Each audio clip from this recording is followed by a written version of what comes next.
la pregunta que debemos hacernos es, ¿nos estamos formando como padres y como cuidadores? ¿Tenemos los elementos suficientes para que nuestro quehacer como educadores en nuestro hogar sea idóneo, sea útil, sea adaptativo para estas nuevas generaciones? En ese orden de ideas, pues quiero comenzar a hablar un poco sobre cómo ha ido evolucionando este tema a lo largo de la historia, y en ese sentido es importante ver en este momento quién está hablando del tema de parentalidad positiva. Entonces quiero comenzar, bueno, antes de hablar de esto quiero decir que tengo además una motivación especial para hablar de este tema el día de hoy. Mi hijo está cumpliendo 12 años el día de hoy, y este ejercicio de la crianza lo lleva a uno a reflexionar, sobre todo en estos momentos especiales, en estos momentos importantes de la vida, en estos momentos trascendentales.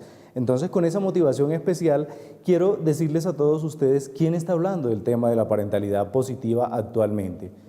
En primer lugar, tenemos que más o menos desde el año 2006, el Comité de Ministros del Consejo Europeo comenzó a hablar de la parentalidad positiva como una preocupación de política pública. Ellos les interesa que toda esta formación parental, que toda esta educación, que todas las políticas que se están implementando en este sector vayan orientadas precisamente a que la educación parental sea cada vez más fuerte, pero sobre todo más adaptada a las nuevas generaciones. Cuando yo hablo de estas nuevas generaciones, hay un elemento importante que debemos nosotros prestarle atención, y es algo que lo escuchamos con cierta cotidianidad en los medios de comunicación, se lo escuchamos a las personas, al ciudadano de a pie, y tiene que ver con la brecha generacional. Entonces, lo primero que yo quiero decir es saber nosotros por qué es importante esta brecha generacional, pero más allá de eso, ¿qué es la brecha generacional? Se identifica esta como esa cantidad esa diferencia que tenemos con nuestros hijos frente a temas, por ejemplo, como la globalización, como la tecnología, como en el manejo de las redes sociales, como el manejo de los idiomas. Muchas veces se nos dice a nosotros como padres de familia que tenemos la responsabilidad de cuidar a nuestros hijos, pero la pregunta es la siguiente. Por ejemplo, un padre de familia que su hijo de 10 años le dice: papá, en este momento estoy siendo víctima de grooming, por citar solo uno de los elementos que estamos mirando hoy en día, que son los nuevos riesgos en el ejercicio de la parentalidad. Y el padre de familia no tiene ni idea de qué estamos hablando. El padre de familia no maneja redes sociales. El padre de familia no conoce cuál es ese mundo en el que se está desenvolviendo ese nuevo hijo, que algunos autores lo han llamado millennials, otros lo han llamado centennials, pues dependiendo los años y las épocas en que han nacido. Y también se entienden y se conocen como nativos digitales estos jóvenes, que viven en un mundo digital. Entonces, padre de familia podrá cuidar a su hijo si la brecha generacional no le permite estar conectado frente a qué es este reto. Un padre de familia de 35, 40 años que no sepa qué es el grooming, qué es el sexting, qué es el ciberbullying, cómo se manejan los retos en las redes sociales, cómo se hacen virales muchas veces estos retos y que los niños los ven como una moda importante para poder estar dentro de este medio. Entonces, esa es la brecha generacional que tenemos que ir cada vez cerrándola. ¿Cómo se cierra una brecha generacional? Educándonos como padres de familia. Y en ese sentido, el Instituto de la Familia ha ido liderando muchas iniciativas para la educación de los padres de familia. Tenemos nosotros muchos programas como la maestría en asesoría familiar, el diplomado en familia, el diplomado en coaching, tenemos una especialización en desarrollo familiar y toda una serie de programas que van enfocados precisamente a que los padres de familia cada vez se encuentren más contextualizados con todos estos retos en este cambio de época que estamos hablando, porque algunas personas han dicho que esto es una época de cambios. No, vamos a hablar de un cambio de época, es una época diferente, es una época globalizada, es una época que nos implica una serie de elementos que llaman la atención de los entes que estamos educando, porque tenemos que modificar esa educación parental para que podamos asegurar ese futuro de las nuevas generaciones. Después del Comité de Ministros del Consejo Europeo, también tenemos la Organización de las Naciones Unidas. Ellos se han enfocado y han hablado de parentalidad positiva. Hace muy poco hubo un encuentro muy importante internacional frente a parentalidad positiva y los temas que ellos están trabajando son ayudar a los padres a través de programas de educación parental. Es decir, la parentalidad positiva se fundamenta especialmente en la educación. En Colombia, para ir llegando un poco a nuestro contexto, tenemos que el Congreso de la República de Colombia tiene algunas iniciativas y nosotros hemos desde la academia apoyado estas iniciativas y son orientadas a la educación parental, el cual ellos han denominado como un aspecto fundamental en la formación de los menores. Entonces, esa educación parental ya se está trabajando para que se convierta en una política pública, pero sobre todo en una política pública que se mantenga en el tiempo y que sea sostenible. También en un reciente panel de familia que organizó la Universidad de La Sabana y el Instituto de la Familia, tuvimos como invitados del ICBF y en el ICBF se está hablando de entrenamiento parental, cómo en sus programas de promoción, de prevención, de educación se está trabajando de este entrenamiento parental. Todo este recuento que les estoy haciendo es para que ustedes vean cómo un concepto que es la educación, que es la crianza, que es un concepto que ha existido toda la vida, ha ido evolucionando. Y esa evolución que hoy en día la estamos llamando parentalidad positiva obedece precisamente a esos cambios que estamos teniendo en esta época que nos ha traído retos. Específicamente después del ICBF también tenemos la Universidad de La Sabana. A mitad de este año vamos a desarrollar un congreso internacional en no al maltrato físico. Entonces, vemos cómo se ha ido desde el plano internacional hasta el plano nacional, a nuestro plano local, a nuestra academia, a nuestra realidad, cómo se ha ido evolucionando este tema, cómo ha adquirido importancia, cómo ha adquirido fuerza. Ahora, quiero mencionarles en esta misma dinámica algunos elementos claves que se han dicho en estos entes internacionales que ya hemos citado sobre la parentalidad positiva. Por ejemplo, la Asamblea General de la ONU ha declarado recientemente, frente a una discusión que han tenido sobre el papel de los padres para garantizar el bienestar de las familias y los niños, ellos dicen que las iniciativas para promover la participación y la crianza positiva, por decirlo de otra manera, esa crianza positiva de los padres son beneficiosas para promover la integración social y la solidaridad entre las generaciones. Y esto lo ven como una necesidad de promover la protección de los derechos humanos a todos los miembros de la familia. Entonces nosotros comenzamos a ver cómo esta parentalidad positiva comienza a ajustarse a todos esos objetivos importantes que están teniendo instituciones como la Organización de las Naciones Unidas. La Asamblea General de la ONU ha declarado además que la educación para padres es un componente clave para la cohesión, la sostenibilidad y la inclusión de cada unidad familiar. Miren estas palabras tan importantes: cohesión, sostenibilidad e inclusión. Ellos se han dedicado a trabajar fuertemente en las familias que tienen algún tipo de vulnerabilidad.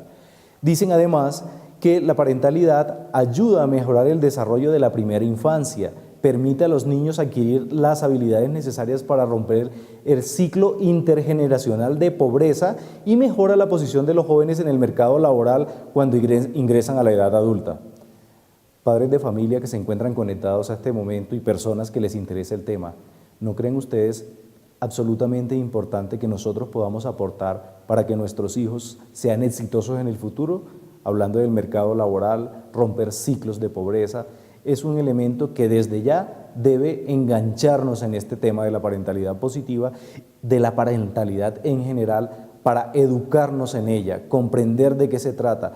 Y a lo largo de esta cátedra de familia vamos a ir identificando algunas estrategias claves para ustedes tener en cuenta en este valioso e importante proceso. Quiero mencionarles, a partir de después de este preámbulo que les he hecho, cuáles son esos retos que tenemos los padres de familia y los cuidadores frente al ejercicio de la educación parental, de la parentalidad positiva. Voy a mencionarles algunos que se encuentran en documentos que se encuentran publicados en la ONU, en algunos que son memorias precisamente de los eventos de parentalidad que se presentaron hace algunos, fue el 5 de abril, lo pueden encontrar en la página de la ONU. Y uno de esos retos es mitigar las necesidades más urgentes en materia de parentalidad y mejorar su educación de manera sostenible. Es decir, ellos no desconocen que ya hay retos presentes en materia de parentalidad y en ese sentido hay que trabajar en mitigar esos retos. Pero que la educación que se está implementando en este momento, que los procesos educativos, hablemos de escuelas de padres, de oficinas de familia, de programas de promoción y prevención que están teniendo los gobiernos para la educación familiar, sean sostenibles en el tiempo. El segundo reto que ellos identifican es cambios sustanciales en las sociedades que han afectado a las familias de muchas maneras. Es decir, ellos identifican precisamente, como lo mencionamos en esta cátedra de familia, que hay un cambio de época y ese cambio de época tiene algunos elementos que son absolutamente sustanciales en términos de cambios y hay que enfrentarlos con responsabilidad, pero sobre todo con educación. Otro de los retos que ellos han mencionado es que las políticas y los programas para la familia se deben enfocar en las necesidades y expectativas, como lo habíamos dicho antes, cambiantes. Es decir, no vamos a hacer una política de familia desde una oficina centralizada, sino que hay que ir a las regiones, hay que conocer las necesidades cambiantes de las familias y hacer que esta política pública se ajuste a esas necesidades cambiantes. Otro reto es que los niños en la actualidad se crían en diferentes entornos familiares. La crianza se está dando en entornos familiares que han trascendido, digamos, las características específicas que tenía una familia o un hogar anteriormente. Por ejemplo, vemos que hay hijos que son criados por padres no casados, lo cual, sin estigmatizar, sin decir que no está bien, lo que queremos decir es que cuando los padres han tenido una educación matrimonial, han llegado a un matrimonio, cuando se han casado, han tenido una orientación y una educación que le da un plus adicional a este proceso de crianza. Otro de los elementos en estas familias cambiantes es el aumento en las tasas de divorcio. Niños que están creciendo en este momento con un solo padre, están creciendo con los tíos, están creciendo con los abuelos. ¿Qué estamos haciendo nosotros frente a esos retos? Y por supuesto, para finalizar estos retos, se identifica que ha aumentado el número de niños que crecen en familias reconstituidas. Aclaremos el término. ¿Qué es una familia reconstituida? Para ponerlos en términos de lo coloquial, hablemos de la familia donde yo tengo mis hijos, tú tienes tus hijos y probablemente vamos a tener nuestros hijos. Eso supone un reto adicional en los procesos de crianza, ya que vamos a encontrar una confluencia superior o mayor de ideas, de personalidades, de formaciones que van a necesitar, van a requerir que las personas tengan una formación diferente. Ahora, siempre que hay retos, se tienen que sacar unas propuestas para superar esos retos. Nosotros, desde el Instituto de la Familia, hemos querido retomar algunas de estas propuestas que están también contempladas en muchos documentos internacionales, especialmente de UNICEF y de ONU. Y esas propuestas, la primera, por ejemplo, sería la prevención y el apoyo temprano. ¿Qué es esto de la prevención y el apoyo temprano? Yo no voy a dejar que aparezca una situación particular para ir a atenderla. Por ejemplo, el apoyo psicológico para las familias con conflictos o para familias que se encuentran al borde del divorcio. Nos debemos concentrar en cómo todos estos elementos que están cambiando nuestra familia están modificando el proceso de parentalidad y de crianza. Necesitan apoyo estas familias que están teniendo estos cambios. Otro de las propuestas es diseñar políticas para que las familias necesitadas no sean castigadas o estigmatizadas por sus dificultades. Hemos escuchado en muchas ocasiones que se habla incluso desde la política pública, desde los medios de comunicación, por ejemplo, de familias multiproblemáticas. Cuando nosotros, las personas que manejamos técnicamente todos estos elementos, entendemos de qué se trata, pero la palabra en sí es una palabra que llega a ser estigmatizante para la familia. Es una familia multiproblemática, sobre todo es una familia que necesita ayuda, sobre todo es una familia que necesita educación. Entonces las políticas se están enfrentando para que todos estos elementos que tenemos hoy en día como política pública no terminen estigmatizando a las familias. Por otro lado, tenemos como propuesta que las reformas educativas estén orientadas a la creación de una sociedad más sensible a la familia. He leído en algunos documentos científicos y algunos divulgativos que nuestra sociedad se ha enfocado mucho en la parte técnica, en enseñarle a las personas cómo ganarse la vida, en enseñarle a las personas cómo ser exitosos, cómo ganar dinero, por ejemplo, pero nos hemos olvidado un poco en enseñarle a las personas cómo formarlos para la familia. En ese sentido, aprovecho para decir que nosotros como Universidad de La Sabana, en todas nuestras carreras, tenemos una formación específica en temas de familia. Estamos siguiendo el trabajo de los jóvenes en sus temas de elección de pareja, de sexualidad, de afectividad, de preparación para el matrimonio, de manejo del noviazgo, y esa es una de las propuestas que desde ya nosotros estamos trabajando de manera temprana, como lo habíamos mencionado anteriormente. Otra de las propuestas es que haya un diálogo más cercano entre los investigadores y los profesionales para identificar los conductores, ellos lo han denominado los conductores que son relevantes en el bienestar de las familias, es decir, cómo la academia, cómo la investigación que estamos haciendo las personas que nos interesa la familia en este momento, se unen con todas las fuerzas vitales de un país, los que crean políticas, los que manejan economía, para que todos estos esfuerzos sean contextualizados y, como lo dice la última propuesta, que las políticas de familia deben ser mejoradas basadas en la evidencia científica. Todo esto se da con un trabajo articulado que tiene que partir precisamente de esa conciencia social que se genera desde la academia y desde todos los sectores que tienen que ver con el bienestar de la familia. Vamos a hablar ahora del núcleo de esta cátedra de familia. Lo hemos denominado autoridad en la crianza de los hijos, estrategias para ejercer una parentalidad positiva. Crianza de los hijos con autoridad, pero una autoridad fundamentada en elementos positivos. Quiero decirles, para darle piso a todo este trabajo, que los principales exponentes de la parentalidad positiva es Diana Bowring. Tenemos algunos estudios importantes que ella ha hecho en California, específicamente en Berkeley. También tenemos algunos estudios de Isesdun, de Bakermans, de Cranenburg, estudios muy recientes del año 2018, también de Andrade y Betancourt en Colombia. Y todos estos estudios nos llevan a nosotros a reflexionar sobre, ¿estamos despertando en realidad sobre la necesidad de hacer una buena crianza con nuestros hijos? Estamos hablando de parentalidad positiva, pero no podemos desconocer que una crianza puede tener consecuencias positivas o negativas que implican los diferentes estilos de crianza. Muchos autores han hablado de estilos de crianza autoritarios, de estilos de crianza permisivos, de estilos de crianza democráticos, pero eso realmente se está dando a las necesidades de nuestra sociedad, al cambio de época. Eso realmente se está haciendo a través de estrechar la brecha generacional entre padres e hijos. Esa es la pregunta que debemos hacernos nosotros. La familia es un espacio de socialización primaria. Aquí estoy citando a uno de nuestros profesores del Instituto de la Familia, Christian Conen, dice que la familia es un espacio de socialización primaria como estructura ecológica y que, siendo estructura ecológica, es clave en la formación de las personas que nutren a la sociedad. No es gratis que nuestra Constitución mencione a la familia como el núcleo fundamental de la sociedad. La sociedad es un reflejo de lo que nosotros estamos dando y estamos educando en nuestra familia a las siguientes generaciones. ¿Qué es parentalidad positiva?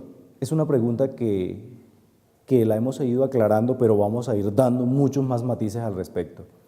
En términos generales, para decirlo de una manera muy precisa, es un conjunto de acciones exitosas en el proceso de formación de las personas desde el momento del nacimiento y que son responsabilidad de padres y cuidadores.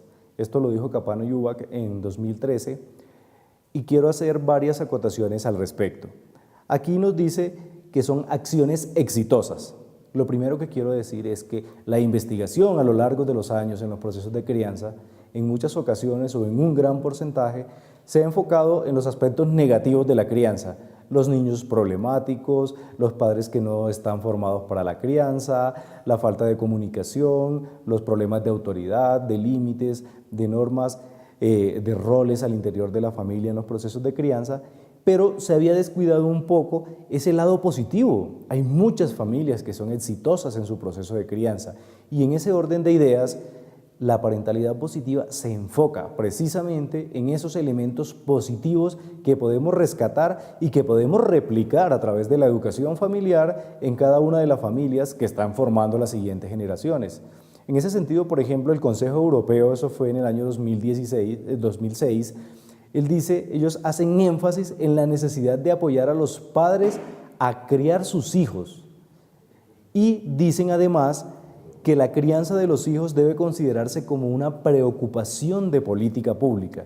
Eso significa que desde esas instancias se está viendo, por ejemplo, cuáles son las consecuencias, cuánto le vale a un Estado un hijo que no ha sido criado positivamente.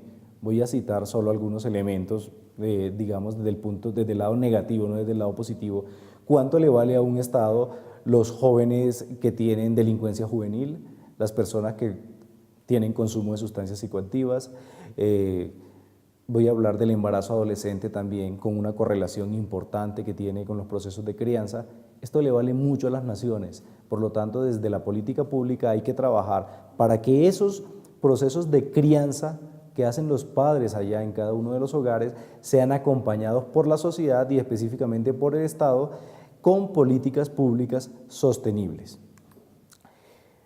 Otro autor, Mark Bernstein, afirma que la parentalidad es quizás, sí, a mí me parece muy interesante este término, dice, la parentalidad es quizás antes que nada un estado funcional en el ciclo de vida, funcional, donde los padres y cuidadores protegen y cuidan a su progenie, es decir, a sus hijos, a la siguiente generación, y más allá de ello, define este autor la parentalidad como un camino común final. Suena un poco trascendental lo que nos está diciendo, pero es lo más cercano a la realidad. La educación parental tiene que ser un camino común final. Incluso él afirma que la raza humana tiene éxito debido a la crianza de los hijos, en este caso a la crianza adecuada, a la parentalidad positiva. Entonces, otro elemento para darle fuerza a este término. Richard Avedin describe la parentalidad como un ejercicio dentro del sistema familiar, para el cual las figuras parentales deben prepararse. Volvemos nuevamente al asunto de la educación. Dado que si no es así, es decir, si las familias no se preparan, si los padres y cuidadores no se preparan para la crianza, pueden aparecer síntomas de estrés paterno a causa de una difícil relación padre e hijo. Es decir, no solo la sintomatología se va a ver reflejada en los hijos, la sintomatología se va a ver reflejada en todos los miembros de la familia. Por otro lado, algunos estudios científicos hablan de la estimulación y el buen trato parental. Esto Crum, Vargas y Lemos en 2015, Vargas, Lemos y Oros en 2015, dice que la estimulación y el buen trato parental generan aportes significativos en el desarrollo, configuración y funcionamiento cerebral temprano, cuestión que nos interesa mucho a los padres de familia y que más allá de un suplemento alimenticio que nos ayuda a que el cerebro de nuestros hijos se desarrolle de una manera fuerte, por supuesto es importante la leche materna, todos estos elementos, la estimulación y el buen trato parental, que ahorita vamos a hablar cuestiones que tienen que ver con esto como el apego seguro, ayudan precisamente a ese desarrollo cerebral y por otro lado, en el mismo sentido, se ha podido evidenciar que la parentalidad positiva es un predictor en el desempeño escolar de los niños y niñas, uno de los elementos por los cuales los padres de familia más consultan a la asesoría familiar, más consultan a la consulta psicológica, hacen todos estos elementos.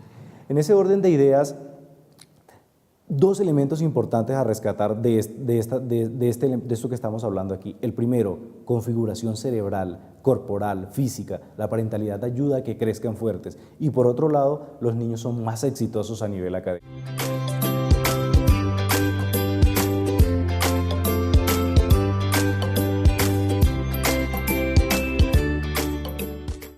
Uno va a las escuelas de padres, a las capacitaciones, a las entregas de notas y ve una influencia pobre de padres de familia, por un lado. Por otro lado, encontramos un desequilibrio en el género, van muchas más mamás, en este caso en el sexo de los padres de familia, van muchas más mamás que padres de familia a estas entregas de calificaciones. Cuando hablamos de la parentalidad positiva, uno de los elementos importantes y que vamos a ampliar es el apego seguro, cuando un niño siente que para su padre no es importante el proceso que él está teniendo. Y muchas veces coincide esto con que los niños tienen fracaso escolar, problemas en las notas, y los padres de familia además no los acompañan en este proceso familiar, en este acompañamiento que hace parte, es una de las esferas de la familia, la esfera educativa. Entonces, este niño comienza a tener un apego no seguro, por decirlo en términos de lo que acabamos de mencionar, comienza a sentir que no es importante para sus padres, comienza a sentirse sin autoridad, sin orientación, sin elementos que lo ayuden a encaminarse nuevamente en un proceso académico exitoso y naturalmente esto genera un desequilibrio y por lo tanto suma en un fracaso escolar. Entonces, siguiendo con todos estos elementos que fundamentan nuestra parentalidad positiva, comencemos a hablar ya de la práctica de la parentalidad positiva. Vamos a tocar un tema que nos ha mencionado una de nuestras profesoras investigadoras del Instituto de la Familia, que es Victoria Cabrera. Ella publicó, tiene una publicación del año 2016 y ella afirma que los padres dentro de su misión están comprometidos a trabajar para formar hijos sanos, educados y con un grado de madurez que les permita discernir para saber enfrentar la vida.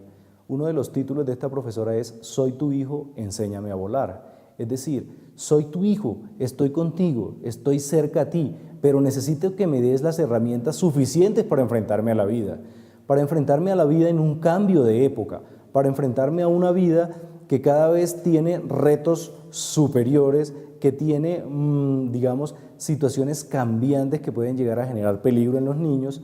Y en ese orden de ideas, quise tomar esto como un preámbulo para hablar de un tema que me parece clave en la educación y es la sobreprotección. ¿Qué es eso de la sobreprotección? Muchos padres de familia, voy a decirlo así, y esto es parte de la experiencia que tenemos en nuestras capacitaciones, en nuestras educaciones, en el trabajo que tenemos con escuelas de padres, con oficinas de familia. Muchos padres de familia, en nombre del amor, no permiten que sus hijos desarrollen las estrategias necesarias para que puedan superar y enfrentar todas esas cosas. ¿A qué me refiero específicamente? Son padres de familia que le solucionan todo a sus hijos. Son padres de familia que quieren tener a sus hijos en una, voy a decirlo así, perdónenme la metáfora, en una burbuja de cristal.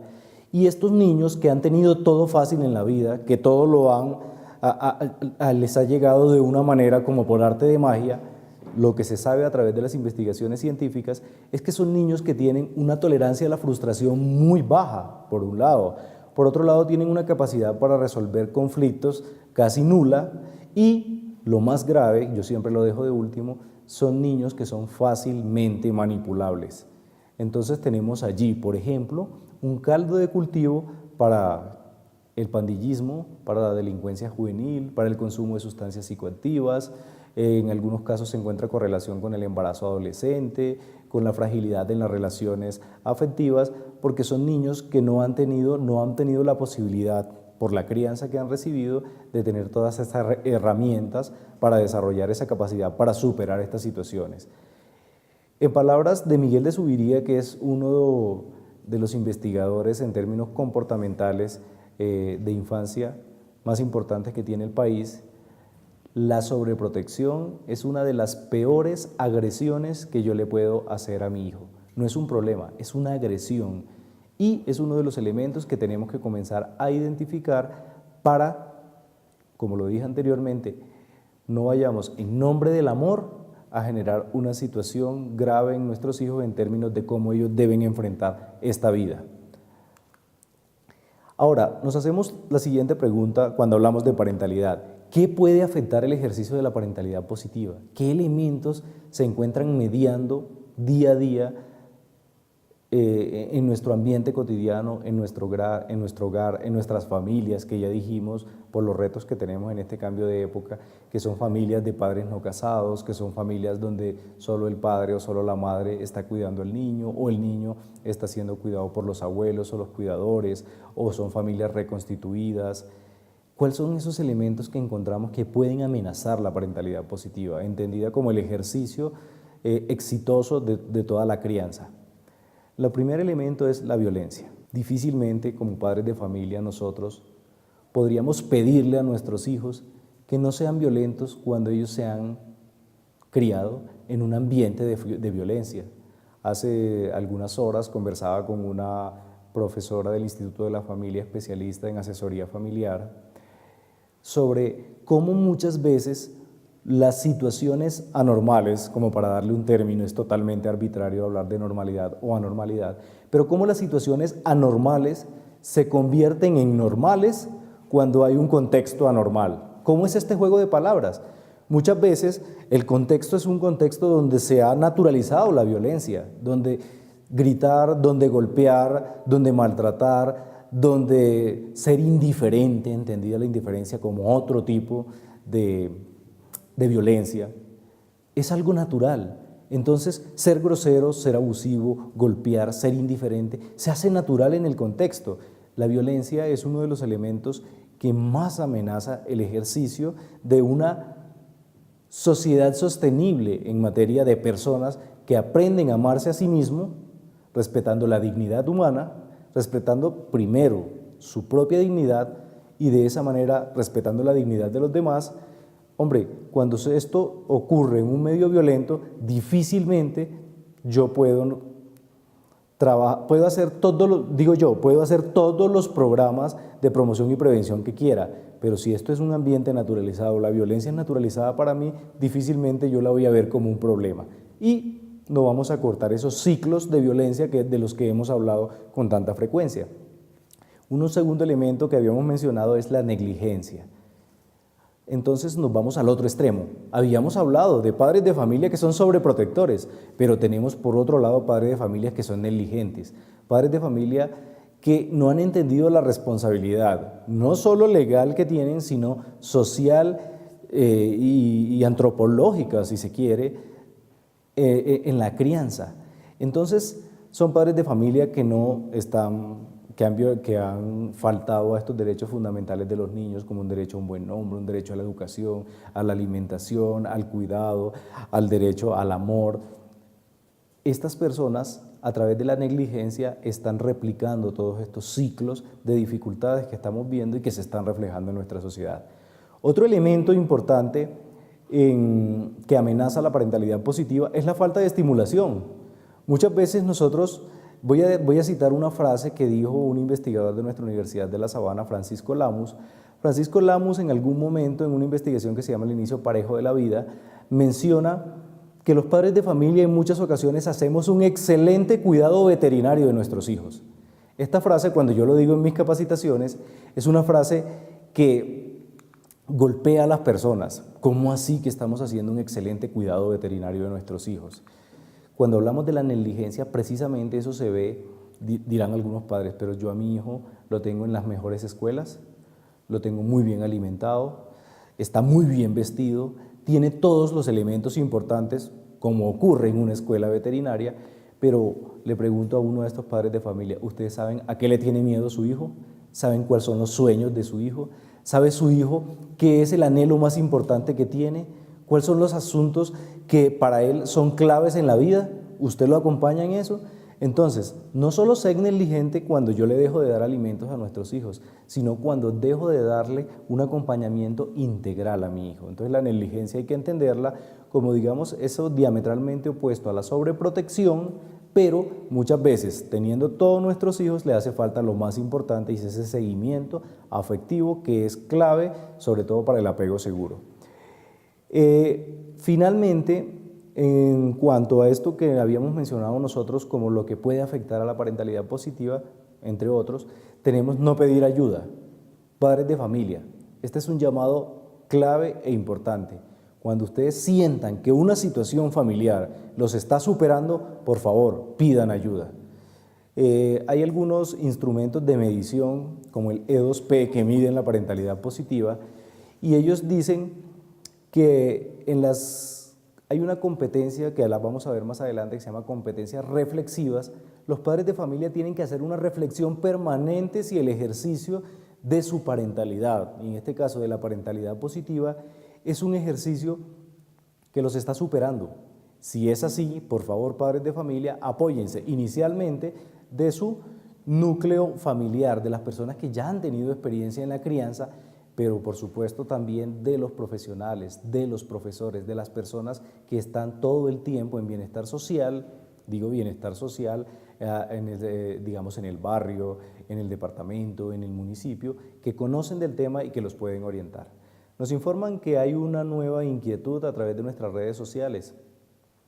Sí, Juan Carlos. Dos personas nos preguntan, ya que estás hablando de las cosas que afectan la parentalidad positiva, ¿Cuál es el papel de la cultura en la educación parental y qué tanto afecta el contexto, por ejemplo, en las diferentes regiones o ciudades para poder practicar la parentalidad positiva?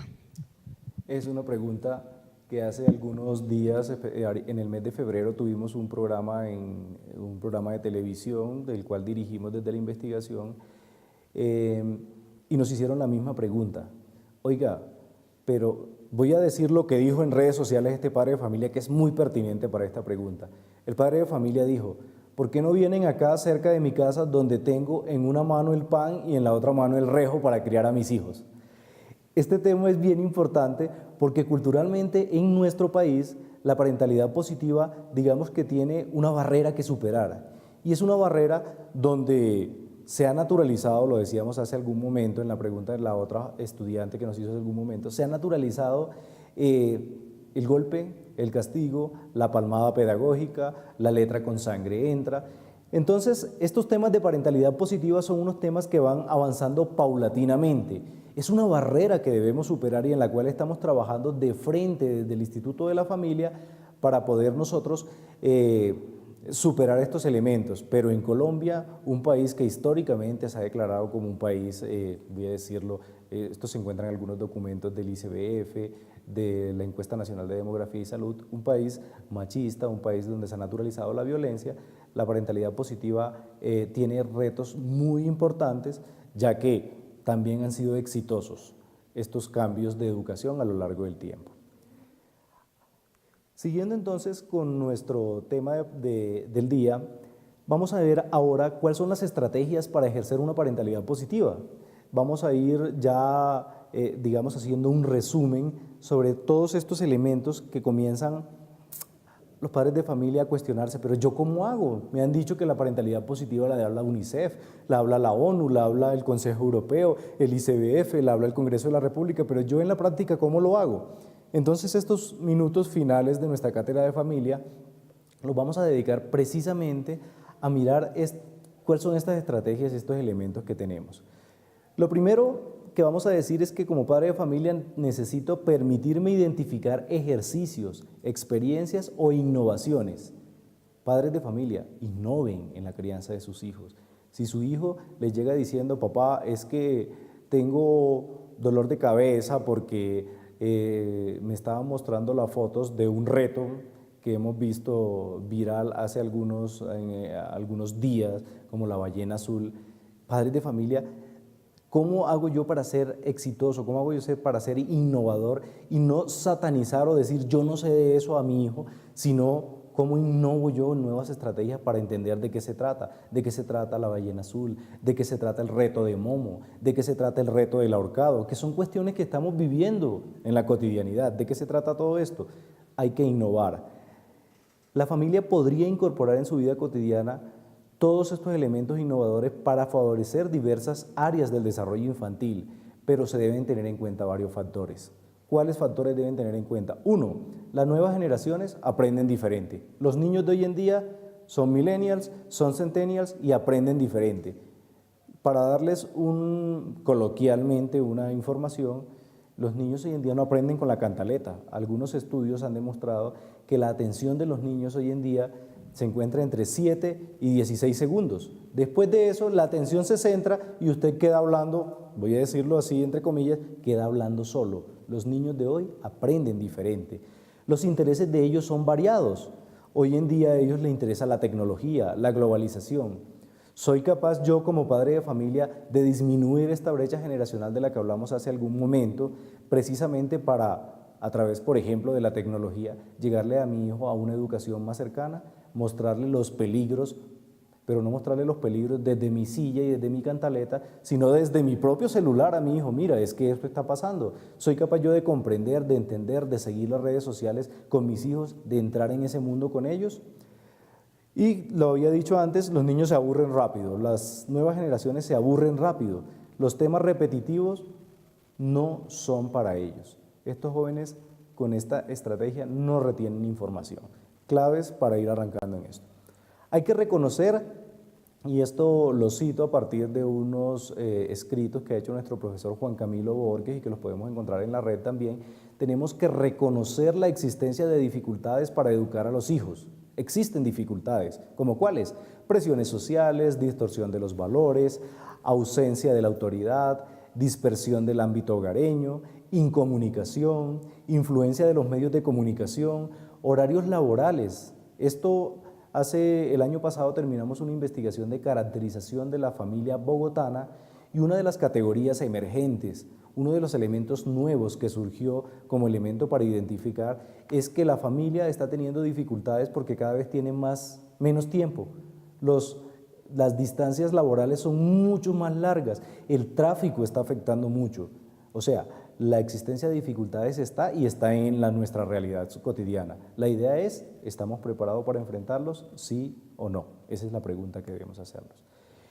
En tanto competencias parentales positivas, quiero decirles para ir aclarando ya elementos más específicos de cómo se hace, algunos elementos que ha acuñado en el año 2015 Esteban Gómez Mucio y Magdalena Muñoz, que ellos desarrollaron una escala de parentalidad positiva que se llama E2P, y ellos dicen que las competencias parentales positivas específicamente son de 4 tipos. Son competencias vinculares, formativas, competencias de protección o protectoras y competencias reflexivas. Repito, competencias vinculares, formativas, protectoras y reflexivas. Estas competencias vinculares básicamente son las que estrechan todos estos elementos que habíamos mencionado hace algún momento en términos de apego seguro y todos estos elementos que son claves en la formación de los niños.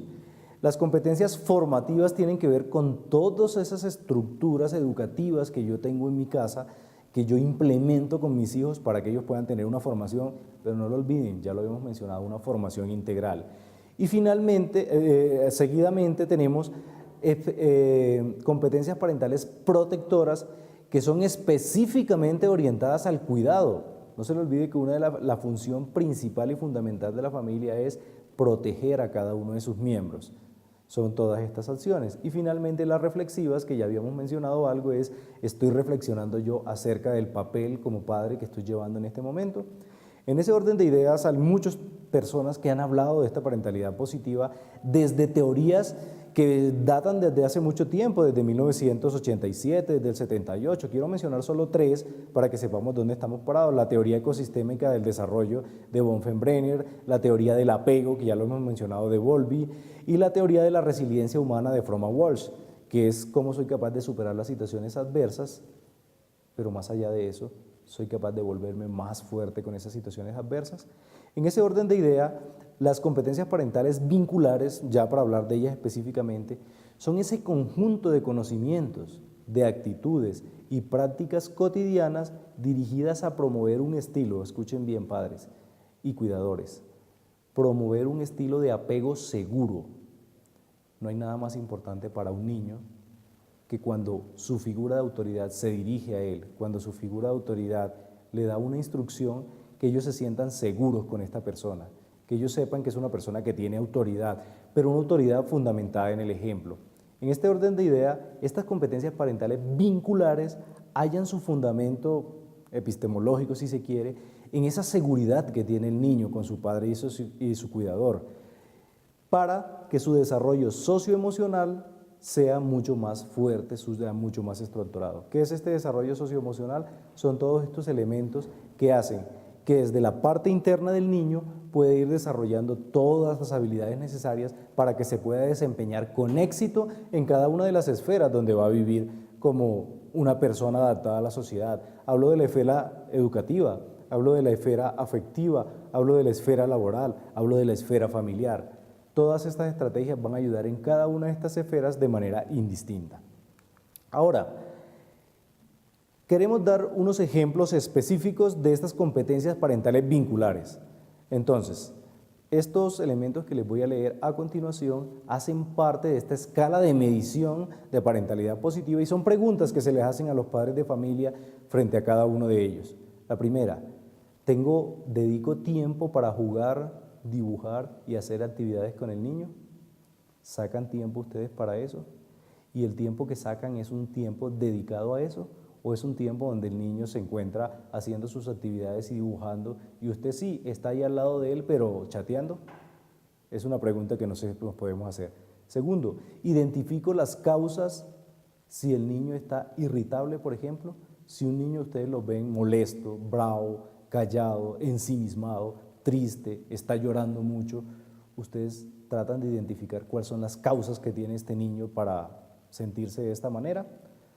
¿Ayudan ustedes a reconocer las emociones? Le pueden preguntar a su hijo, por ejemplo, ¿te sientes solo? ¿Te sientes triste? Muchas veces los niños sienten que algo les está pasando, pero no saben qué es lo que tienen. Entonces el niño tiene que aprender con su padre a decir, es que me siento solo, es que me siento triste, es que me siento abandonado, si vale la expresión. Otro elemento de las competencias parentales vinculares es, ¿soy capaz yo como padre de familia de ponerme en el lugar del niño? ¿Soy capaz yo como padre de familia de entender que el niño tiene cosas importantes que tal vez para mí no lo sean? Es una pregunta que deben hacerse.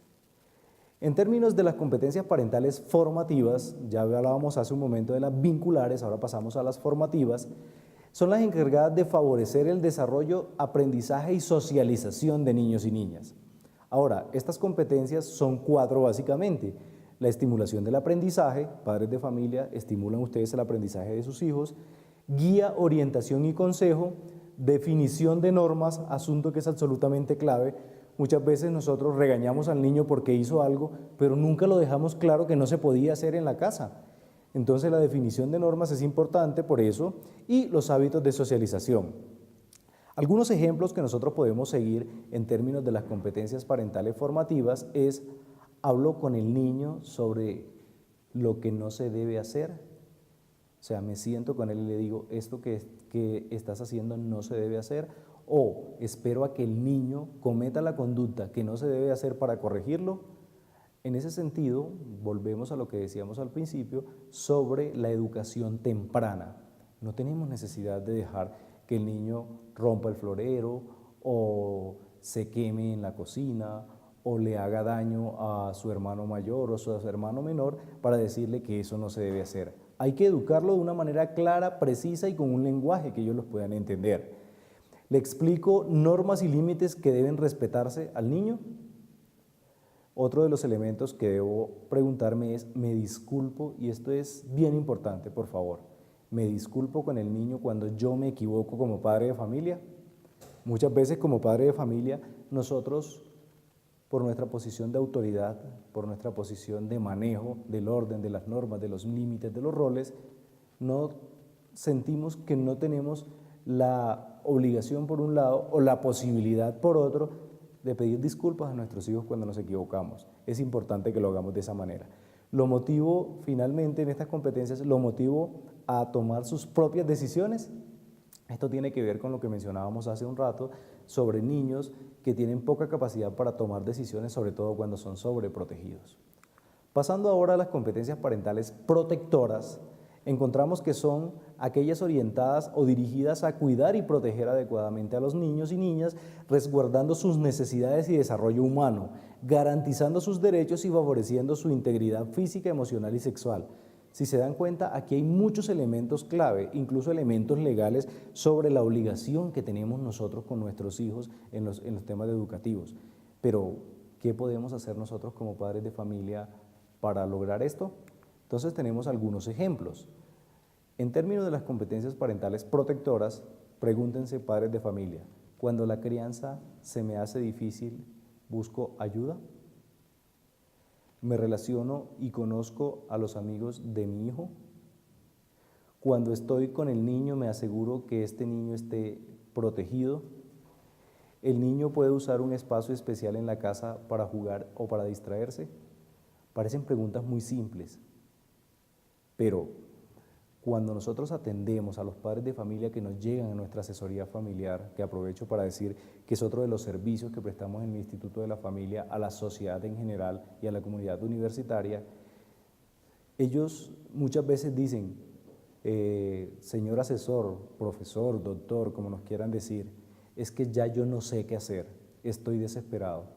Pero se les olvida que tienen la posibilidad de pedir ayuda. Naturalmente en ese momento ya están pidiendo ayuda, pero no es una ayuda que esté por allá en la estratosfera, es una ayuda que yo puedo pedir desde mi núcleo familiar más cercano hasta el nivel de los profesionales que se encuentran, por ejemplo, en asesoría familiar.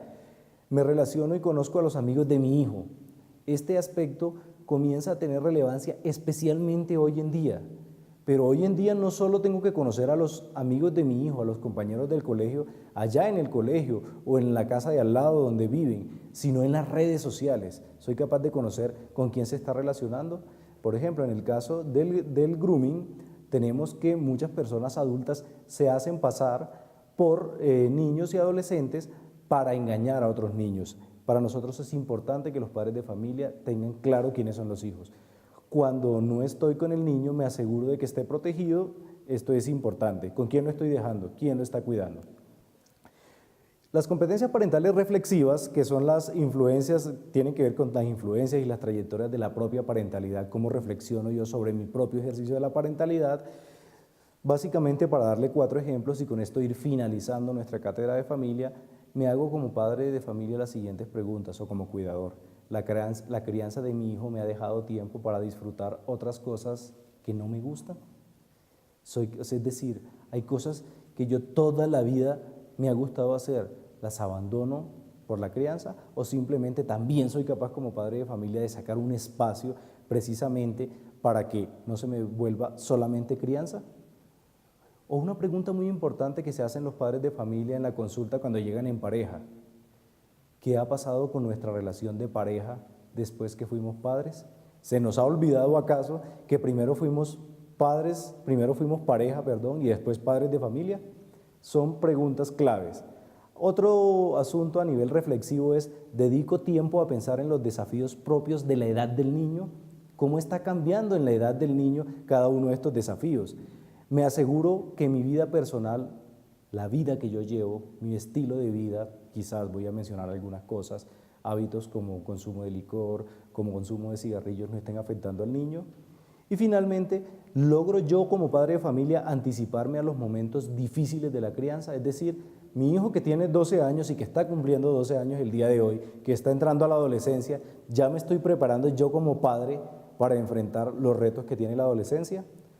En ese orden de ideas, y ya para hacer un cierre de esta cátedra de familia que ha tenido muchos, elementos para reflexionar, quiero decirle a los padres de familia que el ejercicio de la crianza requiere educación, requiere mucho juicio, requiere mucha responsabilidad, requiere mucho respeto hacia la propia persona, pero sobre todo hacia la persona de los niños, hacia ese mundo que está evolucionando.